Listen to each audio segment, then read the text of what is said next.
রাসূলুল্লাহ সাল্লাল্লাহু আলাইহি ওয়াসাল্লামের দাদা আব্দুল মুত্তালিব কাবা ঘর তিনি পরিষ্কার পরিচ্ছন্ন করে সুবে সাদিকের ওয়াক্তে বার হয়েছেন।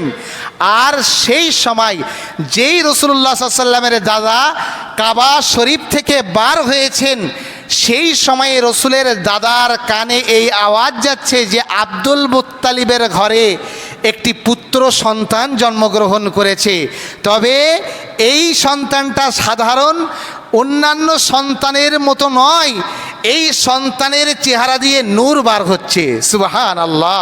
তো আব্দুল মুত্তালিবের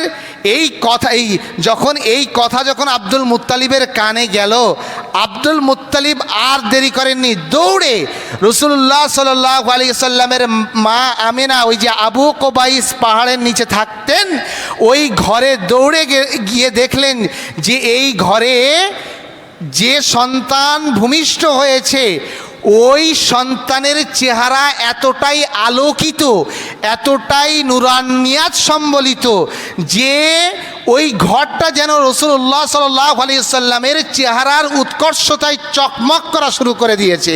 রাসূলুল্লাহ সাল্লাল্লাহু আলাইহি সাল্লামের দাদা আব্দুল মুত্তালিব রসুলকে কোলে নিয়েই তার নাম রেখে দিলেন যে মুহাম্মদ।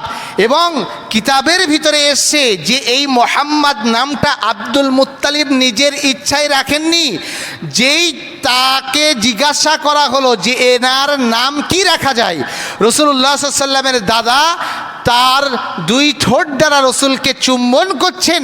এই সময়ে আল্লাহ তাআলা রাসূলুল্লাহ সাল্লাল্লাহু আলাইহি সাল্লামের দাদার অন্তরে ইলহাম ঢেলে দিয়েছেন, অর্থাৎ আল্লাহর ইলাহি বার্তা ঢেলে দিয়েছেন যে আব্দুল মুত্তালিব এই সন্তান পরবর্তীকালে প্রশংসিত হবে, এত পরিমাণে এই সন্তানের প্রশংসা করবে তামাম মানবকুল, তামাম বস্তুকুল, তামাম জিনকুল, তামাম মালাইকাকুল, এমনকি আমি আল্লাহ এর প্রশংসা করব।